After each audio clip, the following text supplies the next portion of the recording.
Okay, I think we are live, so we can get started. All right, welcome to the Coffee and Conversations session 5. I have a special guest today, Justin.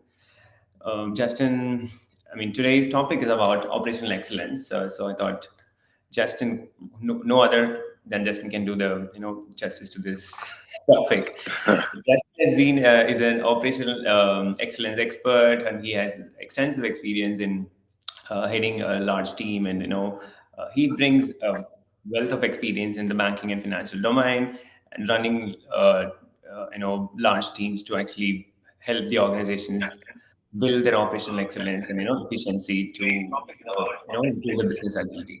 So I thought I think, I mean, I know that you have, that's a passionate topic, right? I think operations has been your, there's an echo coming to me. Yeah. I'm on both apparently. Oh, Okay, maybe one and second. then, yeah, I think, or, One second. I don't know how I did that because I'm only on this one. But let me.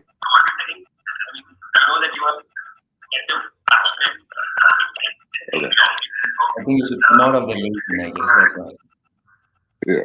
There it is. that's why. Okay, that's Gotta fine. love it. Yeah, that's okay. It's all the part of the learning.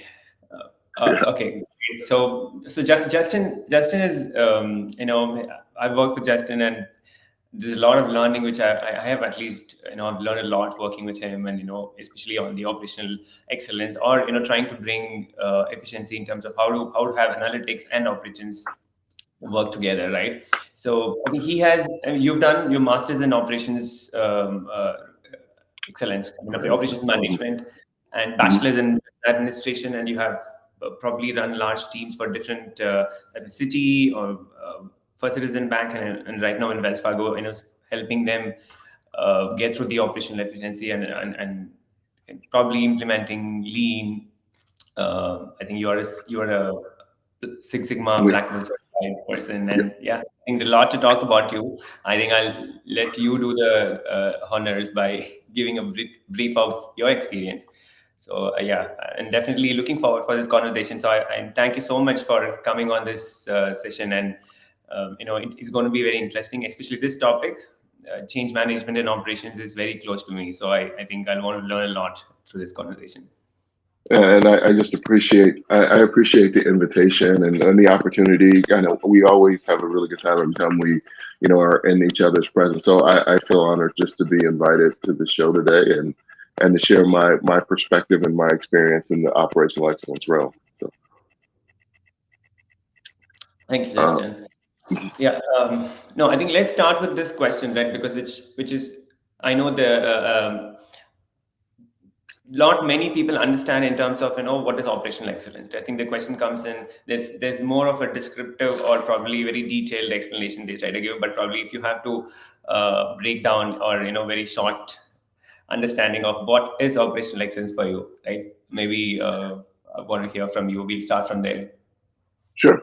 So what operational excellence at its core is finding ways to do the process better, more efficiently, more effectively, right? And at its core, it's really just understanding how can I do something better than I did it before, because I understand that the needs of my customer, internal or external, however it may be, their needs are always evolving. So I have to be able to evolve my business, my organization, and my processes to be able to support that.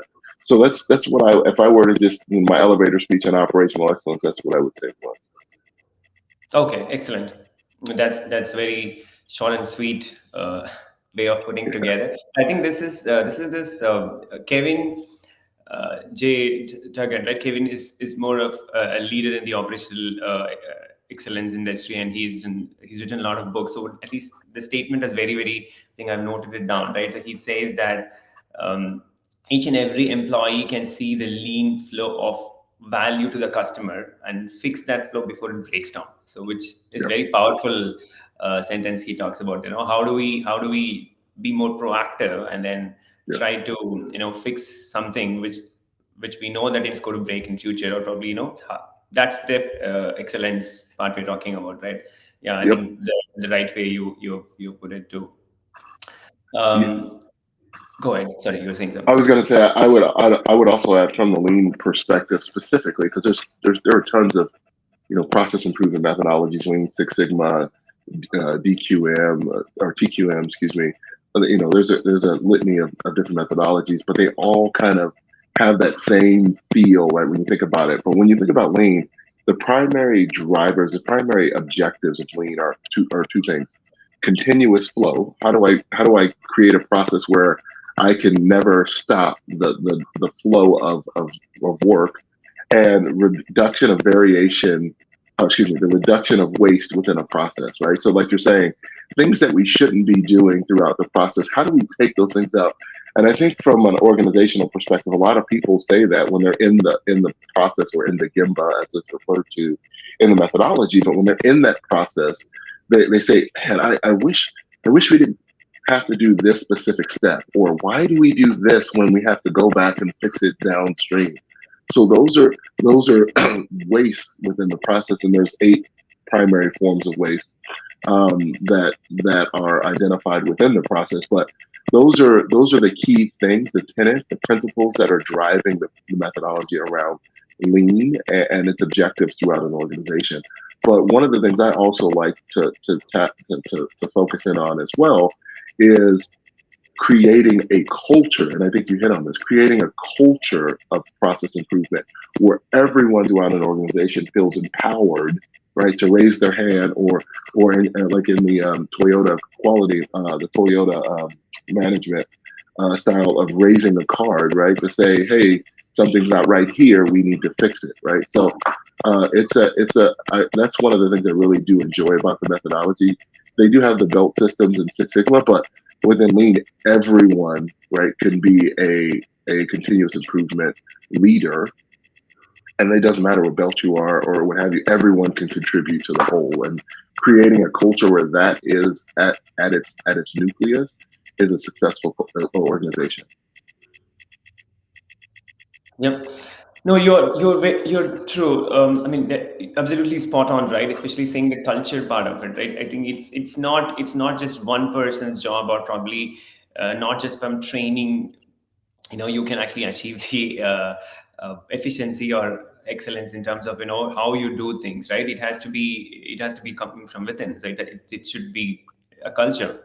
Yeah. So it's very rightly said. Anything which you do, unless until it's the change comes from within, it is difficult to actually do it, if you want to do it for the Right. sake of doing. I don't think so the outcome is going to be such impactful. So yes, I think thanks for that note. Mhm. My next question is, right, so why, I mean, we talked briefly about why is operational excellence important for organization. I mean, at least in your answers, you've covered it. But then, give me two or three from your experience, right? So where you saw that, and you've led large teams, and especially from banks, and to help them achieve their customer. I mean, when I want to achieve my customer success, I need to have everything which goes within my company, probably the integration, or probably the systems, whatever, how I do my process on a day to day basis. Everything has to be uh, flawless, right? Or even I have to think from customers' shoes to actually look at what could fail or what could break when I actually deliver this, or probably when I service my client, and then try to incorporate that ahead of time. So how has been your experience, right? So um, one is, I want to know, first is we talk about why do you think operational excellence is plays a major role in an organization success, and maybe you can talk about some experience in terms of how that has helped greater impact with your clients, or people you've worked with, right? So maybe Yeah. just give me some examples. Yeah. So I'll explain why, and then I'll kind of lead into an example specifically.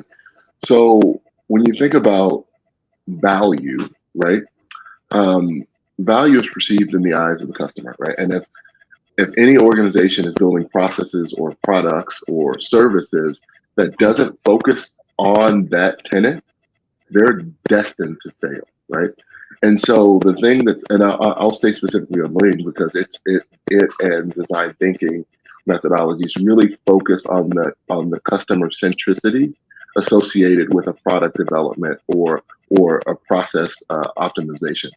And so when we think about specifically developing services or processes related to a service within an organization, one of the things that we need to make sure that we do for that process to be effective is look at it from two lenses. One, are there any unnecessary steps that the customer wouldn't be willing to pay for, right? Hmm. And two, is this a cumbersome process for our employees, right? Because that second one is typically gets overlooked because we say customer, customer, customer. But anytime you have a process that the employee despises doing, that will transfer, if you will, directly to the customer because they see that angst in most cases. They'll see that angst from the employee when they have to engage or when they have to stop and they're sighing and the nonverbals. They pick up on that energy when the employee doesn't like to do it. So those are the two elements that I would say that we need to focus in on. And a specific example in my previous organization, or two organizations back, when I was at Citi leading process improvement for retail cards, we had a contact center where we would do in certain scenarios cold transfers. A cold transfer is instead of saying, "Hey, I want to transfer you to Naga in this department," it would just be transfer. I would hit the button, I'd say, "Hold, please," and transfer you. And because of the fact that the process was so the cold transfer process didn't provide any insight to the customer. It was just a really poor experience, and because of that, it affected our NPS. It affected, the rework that we had, and so on and so forth, and the client experience as a whole. The OSAT and the CSAT scores, the overall satisfaction and customer satisfaction. Right. So as part of my element or my component to that project, what I did specifically was I went in and I evaluated the process. I walked the Gemba. And that's what I love about Lean, and some of the Japanese methodologies is you have to be in the process, be where the work happens to understand where the challenges are. And what I like about the Six Sigma element of Lean Six Sigma is I not only took the process, my observations, but I took the data, right, the empirical evidence related to what was happening, and I married it up to what I was observing because it could be a one-off outlier, right? I don't know how frequently this happens unless I do a statistically significant sampling of what is happening within the process. So I marry those two up, and what I was able to observe is one, the initial calls were going to people that weren't skilled in that specific discipline or that activity. So what was happening is that they were saying, "Oh, I don't know what to do. I'm going to transfer it to some other department, the second level escalation, because I didn't have the appropriate skilling to be able to support this call." So after doing the analysis, we had developed specifically rolled out intelligent routing so that individuals in that skill would get those calls first, which reduced the average transfer significantly. I think almost 40% or so, and it was about a $2 million save. And this was my black belt project for Lean Six Sigma, and so it's very powerful to understand what our customers need, but also how our employees are providing that service to the customer in an efficient and effective manner, because that will play into the customer experience as well. I think amazing. I think it's a very very strong message, right? And it's an important aspect to look at when it comes to operations as well. Like while as I said, the customer is the focus, but then how the employees are actually handling that process, or I know whether we are making it is making it more simpler, right, for them to actually do their job on a day-to-day basis, and whether it's cumbersome. I think I think the example was very powerful, right? I think it's a simple, when we look at from, or when we hear, probably, it looks more of a simple thing, but then the amount of effort it took to even identify or isolate the exact problem, exact improvement there, and then how it can actually have a better customer experience. So yeah, that's I mean, that's a amazing job there. Thank you. Very good. I would also just resonate. I would also want to articulate that always solve for the root cause and not the symptom, right? And that's just, as you triggered that thought in my head when you said it. The root cause analysis is one of the most important tools, in my opinion, out of the entire tool bag for Lean Six Sigma.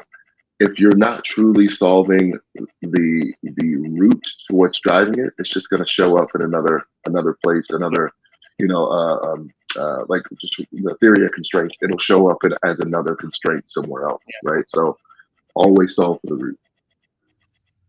I think the awareness, right? Because when I can go back to the past, when we had when I was a part of a support program, right? So the need for doing an RCA was more of understood from everybody as more of a paperwork, right? Okay, I had to just submit this document for the Yeah, compliance, not necessarily that the importance of doing a thorough RCA and what are the repercussions of it. It's more of an education, right? It probably they have to experience that, right? If I've not fixed this, like how much amount of additional effort I've spent in the next 1 month, by actually fixing those, doing some patches and continuing that for a long time, right? So it's cost exactly. effective. Your own effort Absolutely. is being drained into something which is something which could have been fixed months back. Yeah, so Exactly. I think Uh, some real examples there.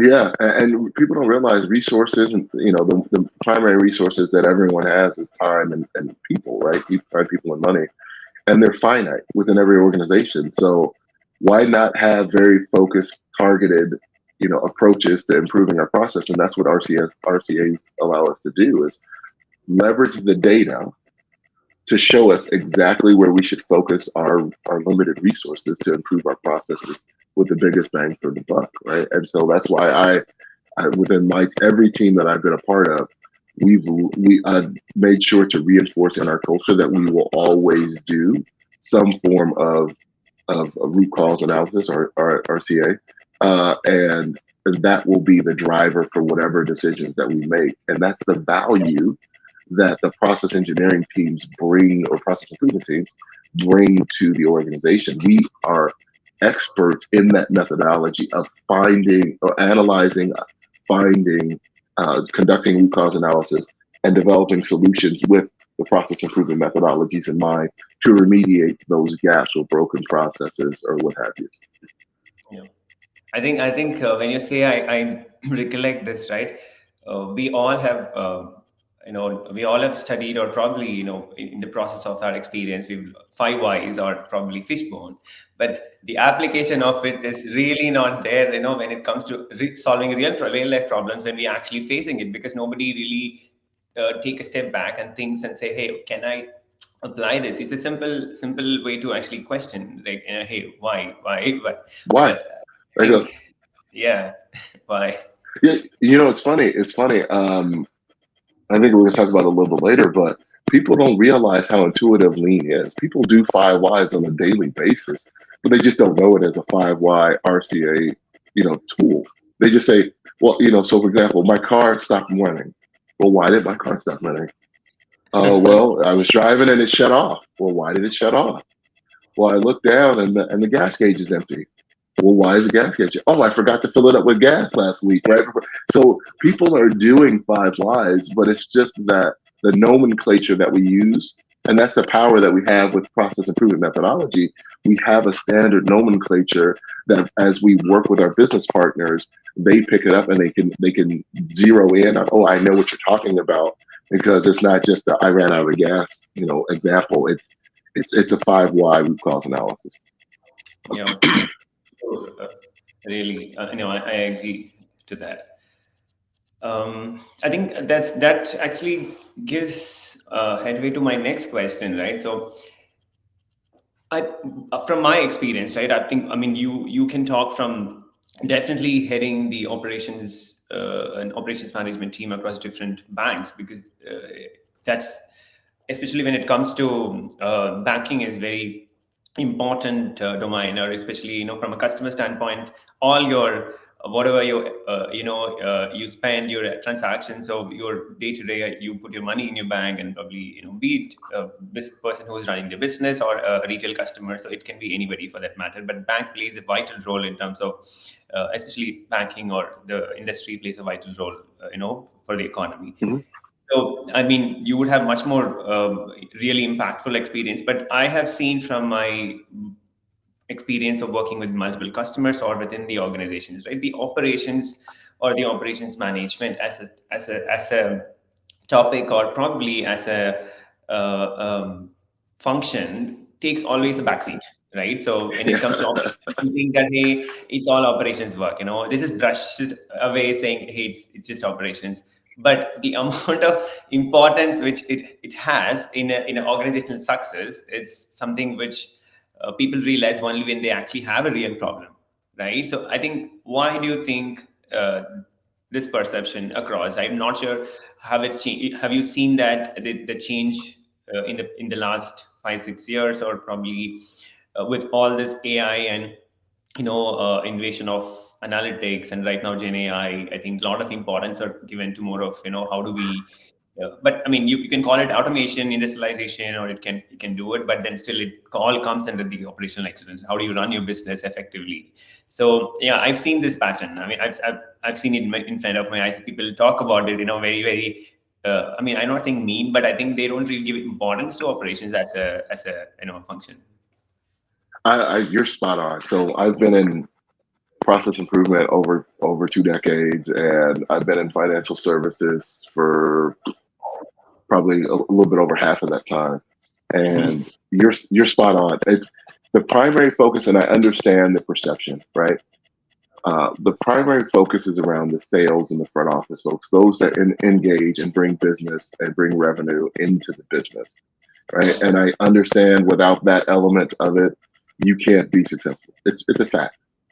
But the when you bring the business in to make it a instead of focusing on making our customers lifetime customers, right, which is the best type of customer to have, the ones that come back with all of their financial services needs, as opposed to just a one and done sale or service. Um, Creating robust operational processes to mirror those sales practices and processes create a end-to-end phenomenal experience, a world-class experience, if you will, for your customer, which incentivizes them to bring other services to your organization.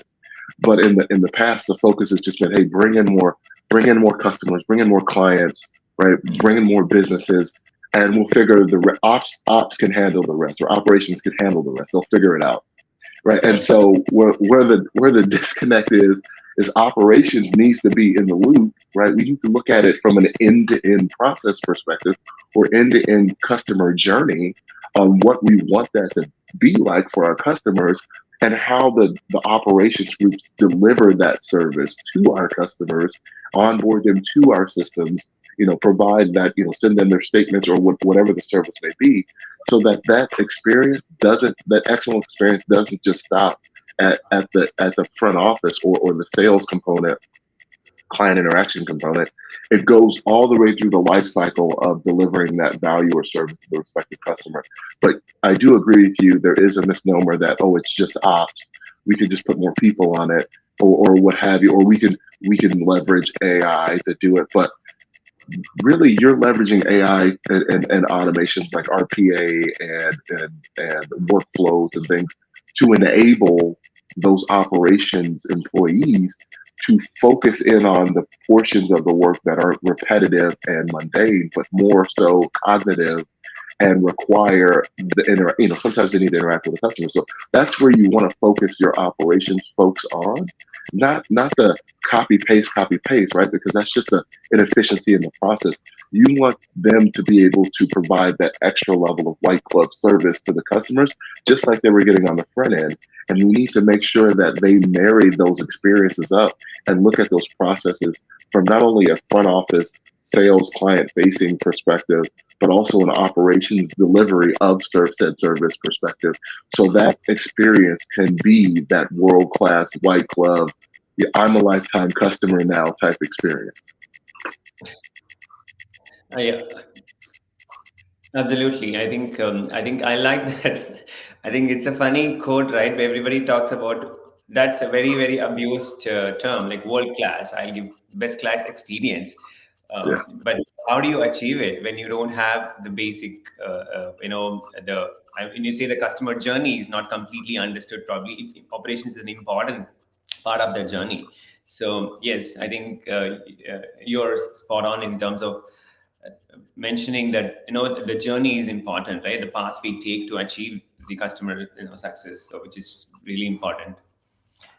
uh, okay, and I think that leads to our next question. I mean, I think I'm going to just digress a bit from the operations for a while. I want to really understand, because I know you while doing your professional work, and you've been contributing to the community, or I know you're part of military duty, or you still actively support and contribute there. So maybe I wanted to understand more on what you do there. How are you applying your professional experience in the in the other side of the world. Yeah, Yeah. please So go. thank you. So I've been in the U.S. military for 24 years now. I've had a very unique experience. I don't think most have. Many have. When I tell other service members, they're like, "Wow." But so I started out in Air Force Special Operations Command. We did a lot way back in the early 2000s, 2001 to be specific. And I got to see, because that was right when 9/11 happened. Right, I was actually at a technical training in Texas when 9/11 happened. Right, and it was so surreal. Right, being we marched everywhere we went, and we were marching, and the instructors came out and they said run, and we didn't know what was happening. So everyone started running everywhere, and we got back and we reconstituted and realizing what had happened. I personally felt that like I was where I needed to be to do what I could to do my part. Right. So that was kind of like a reassurance that I was where I needed to be at that point in time, and supported tons of missions uh, to really bring the terrorism to justice and whatnot. But then after, the tempo was extremely high there, and having a family, it was just too much to be gone so frequently. And so I decided to leave active duty. I joined the Air Force Reserve, or Air National Guard rather. I spent 3 years in the Air National Guard in Louisiana, supporting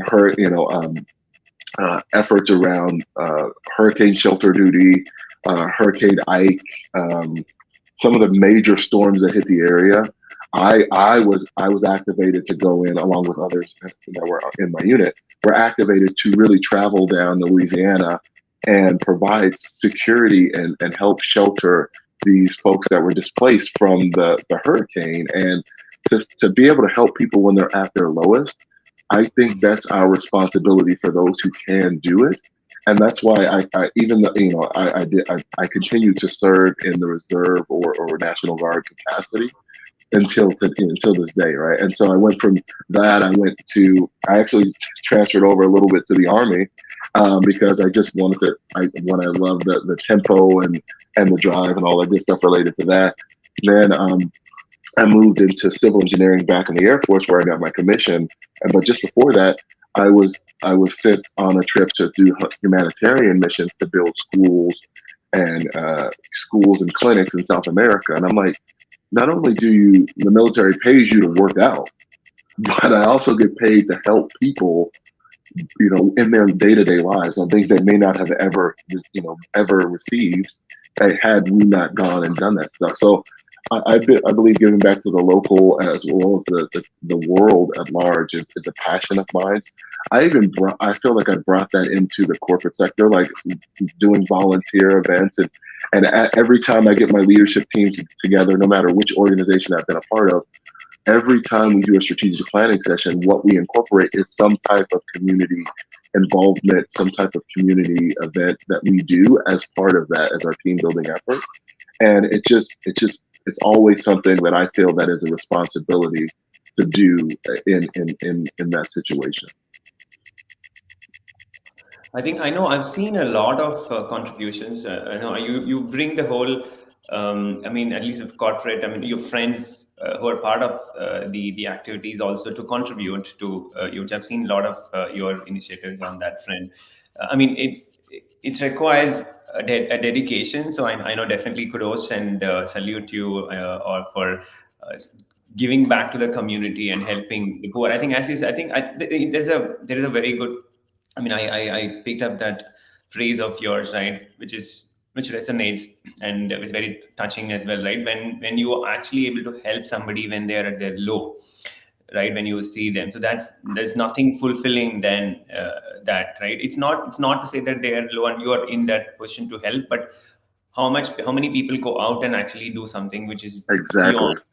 today, right? So when you are out there and trying to do that and trying to give back to the community, right? It takes a lot of effort.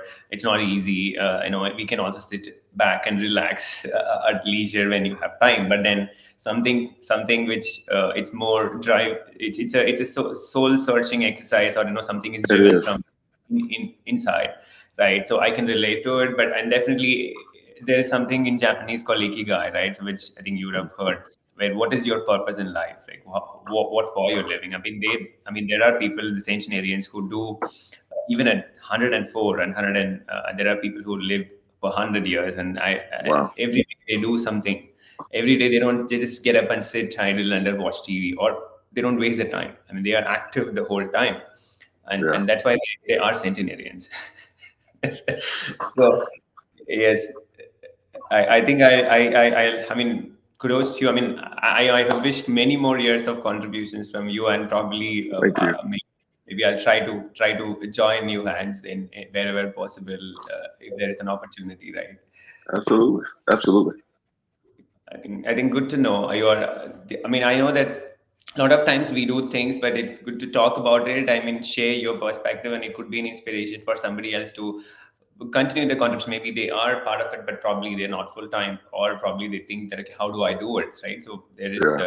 there are a lot of people out there doing it. So just go talk to them and try to be part of their journey and contribute Yeah. as And I think a lot of people get the misnomer that just because I do a little piece, it's not enough.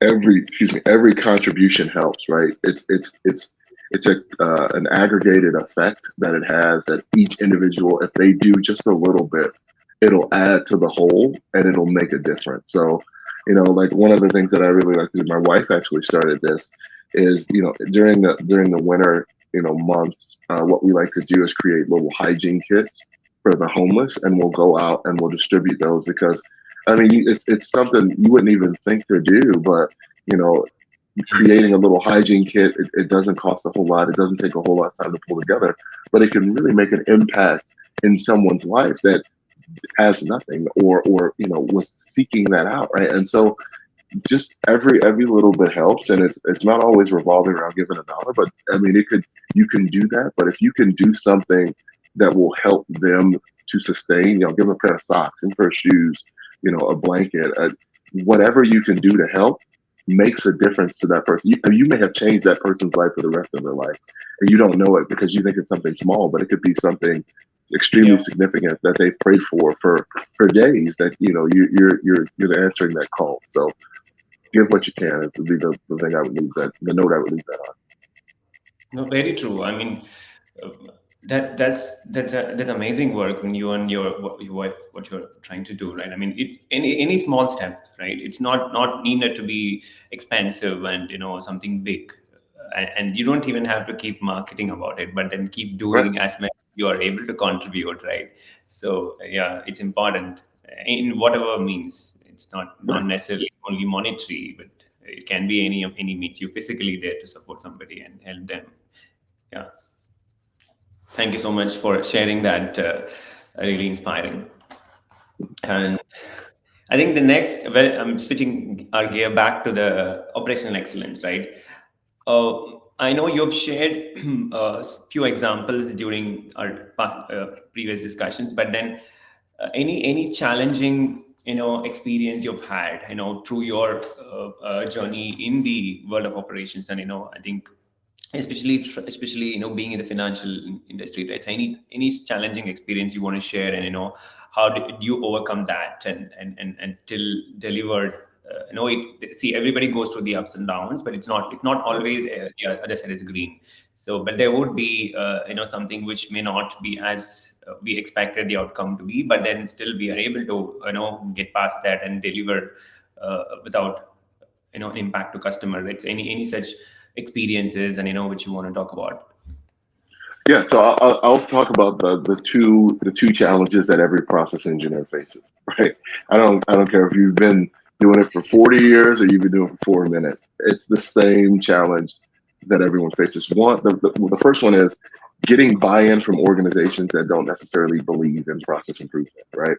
That is one of the most challenging things that a process engineer can face. And I feel that I've made it my effort, right, to really, as I come into an organization, I think marketing what we do is one of the primary responsibilities. Being a salesperson, right, is a primary responsibility of the leader, is to show those business partners, hey, we're not snake oil salesmen. We're here to help you, and here's how we can do it.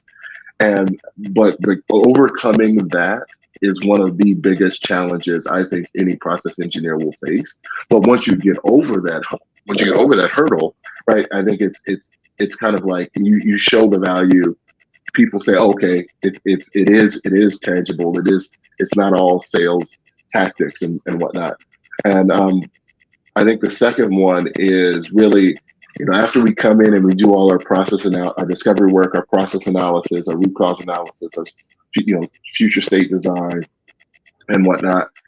One of the things that I find challenging is after we've completed this design for this implementation, when we hand it off to when it involves technology or intelligent automation or RPA or things like that, when getting it implemented, once we've designed it, when it takes 6 8 weeks right down the road, and sometimes longer for those core enhancements to those courses, that's another challenge that we always have to be mindful of, because we've completed everything that we've been assigned as part of a process engineer work, but because of competing business priorities, our solutions may get deprioritized. So having a process in place to go back and ensure that it stays top of mind, the value that project is going to bring to the business. That is the secondary challenge, because we do all this great work, we identify all these beautiful benefits, but then it got deprioritized because there's a operational risk event that occurred, or there's a new regulation that came down, and now we have to, and it just keeps getting knocked further and further and further and further down. So those would be the two challenges, and how I have a tendency to overcome them. For the first, getting engagement, I believe, and I was just talking to a business partner about this the other day, the proof is in the pudding. Anytime you go into a new organization, don't go in and try to boil the ocean out of the gate. Please don't do that, right? What you do is you get a small project. It may not have the largest benefit in the world, but it's showing the art of the possible. Go in there and do that project to the best that it can be done. Deliver that value as soon as possible, so that the business can say, wow, they came in and they did what they said they were going to do. It builds the business leadership's confidence in the service offerings that your team provides, and it shows them that you can deliver on what you say. So that's how I combat that specific hurdle. And when it comes to delivery of the projects, a strategy that we've incorporated is really bringing our finance partners into the conversation. So once we've identified and committed to delivering that value, it gets incorporated into the forecast for that business group. So instead of saying, okay, it dropped off, finance, you have a partnership with finance and the business to hold everyone accountable to realize that benefit. And it doesn't just, doesn't just fade off into the mist and is never seen or ever heard of like the Loch Ness monster, right? So those are two strategies that folks can employ to make sure that they can, one, get engagement with the actual customers or the internal business partners, and two, to make sure that the projects don't get shelved for other competing priorities. I know I definitely agree with especially the first point was, I mean, it's very valid from a, or I think it's very prevalent as well, right? For somebody who's more of an engineering standpoint, probably technically they're good, but then how do they market what they've done to the management or to the the world, right? It's an important skill to learn, right? I've also learned that hard way a lot of times. so You and me both. yeah, that's true. And I think the other important point. I mean, I liked. I mean, I the last thing what you've told. Bring finance partner with finance partner. How you are getting them part of your journey and getting a buy-in from them, and probably they have where the money is they are with you. I think the rest follows, right? Right. Where the money is, everything else follows. You got it. Yes. All right. That's nice way to put it. Okay. I think the other. I mean, I know we have worked closely a lot, and I've seen you being very passionate about what being in operations and part of this whole journey. But I think how did you develop your interest in analytics and especially with numbers? And I know you're very good at that, and I think your visual thought process is extremely good, and I've seen when we talked or even Thank earlier you. as well. So I mean, how did you develop that interest of analytics? And I know that right now you're probably trying to leverage a lot of Gen AI and AI as well. I mean, I know you've done it in the past, but probably you would be doing it. So talk about that, right? How what brought you into the world of analytics? Because it's a good quality for a leadership to continuously learn and see what is there in the market and get leverage that for your own journey or your own job space, right? Yeah. Yeah, absolutely. And so I learned really fast as I entered into this industry that data should drive business decisions, right? And how do you get that data was from analysis and analytics. And so from a process engineering standpoint, and that's what I love about, again, I always go back to the two methodologies, Lean and Six Sigma. Lean leverages data, but Six Sigma lives in data, right? And analytics, statistical analysis. So as I was going through my development, my maturation into in methodologies, I realized that it's really hard to argue against the data, right? It's empirical, it's factual, it's the truth, right, of what's happening. And when I learned very early on, when I spoke from I feel, I think, I believe, it would just get crushed from, well, I feel, I believe, I think other, right? And so leveraging the data to say, 62% of your time, this is what your process is showing you, is different than saying, hey, I think this will fix your problem, right? So I've grown very fond of incorporating data, right? And as process engineers, it's our responsibility. It's what we bring to the business as a skill, as a capability. We leverage the data and analytics to prove not only our solutions and the benefits, but what areas we want to focus on. I mentioned it earlier, right? We should leverage the data as from the root cause analysis and the volumes and the number of people and the number of errors and defects are being produced. All of that is part of the analysis process that we do as part of our discovery and due diligence and our process analysis. And AI allows us to leverage that more efficiently, more effectively, without as much ETL that's required. I'm sorry, ETL is a process where you aggregate all the data, transform and load it. So it allows you to leverage that more succinctly and more readily. Another good means to do that is the process and data mining. It allows us to tap and pull information directly from the process. There are a lot of great tools out, and I think it's critical into doing process improvement to leverage tools like process and data mining. I love task mining as well, to show what's happening from a data perspective, from an empirical perspective, as opposed to a subjective, perception of what's happening within the process.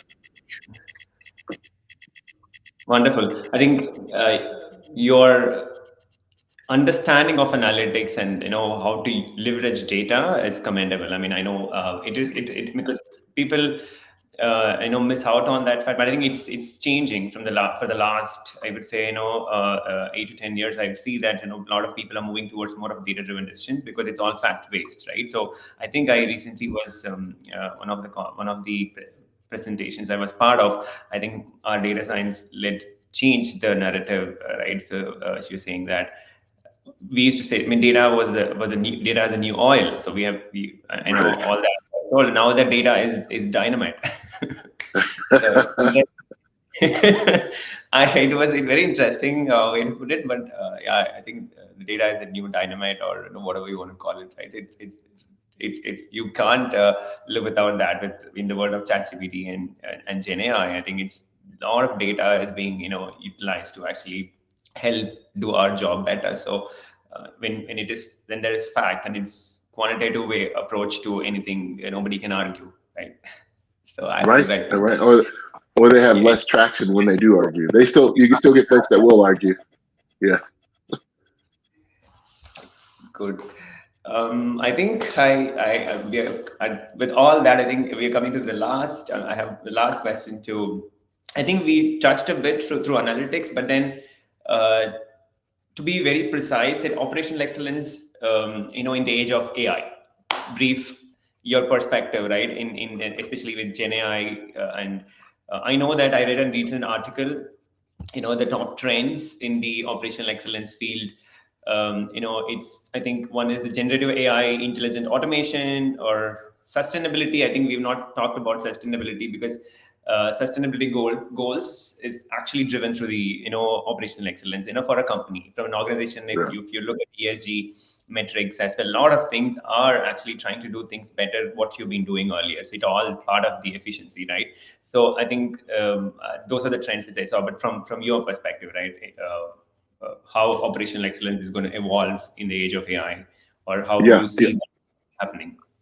So I developed this, and when I initially heard about it, this has become my vision for where operational excellence is going, and really business process management as a whole, as a discipline. There's a term called, it was originally what I originally heard it called is hyper intelligent automation, but now it goes by hyper automation, right? It's basically leveraging different business process management technologies as force multipliers to link them together in a series to give create new synergies and new capabilities to leverage that you wouldn't get if you had them in silo. For example, one of the foundations to that is a BPM tool. So like graphics or what was the I can't think of the name of this, Signavio, like some of those types of process modeling tools, right? To say, here is your universe of processes, right? From that, we could layer on how your process is performing with a process mining, path mining software like Celonis or any of those other technologies that feed in to say, okay, here's actually how you're performing. You layer that data into your actual process model so you can really see how your process is performing. Then you layer things on like RPA and automation, right? They identify those opportunities to optimize your process, right? And then you go back in and you fix your process and you run your task mining models and it shows you how that has improved your process. Then you layer on things like workflows and AI on top of that, right? So now it's self-identifying the opportunities to improve your process. So now you have that hyper intelligent, hyper automation, right, within your environment. So it's where it's telling you where your processes can be improved. And believe it or not, where we're going, what I believe where we're going, it'll get to the point to not only where it identify where your opportunities are with AI, but then develop program bots or leverage RPA or other solutions, right? Build it and deploy it to fix it all in Yeah. a closed loop, right? That's where I envision operational excellence going in the future, 10, 15 years from now. Amazing. I think we're probably going to witness that happen soon with the the technology advancements. What's happening at this point. I think with that, I think I got a lot of inputs and it on about operations and about your personal journey and your contribution to the community and analytics. So whatnot, we've touched a wide variety of topics today, and I'm really thankful, and it was wonderful and wealth of knowledge I've gathered in talking to you, and I hope we do more and we continue to. Maybe I should do one in-person discussion with you later. but I would love but it. Yeah, I would love it, Naga. I would love it. yes, thank you so much, Justin, for being on this. In my podcast, and I'm definitely privileged to have you. And thank you so much again, and have a good weekend. I appreciate the invite, and this was a blast. Thank you so much. It's always, as always, it's a pleasure getting time to speak with you. So thank you, and good luck on your podcast. Yes, thank you so much. Have a good weekend, Justin. Take care. Bye bye.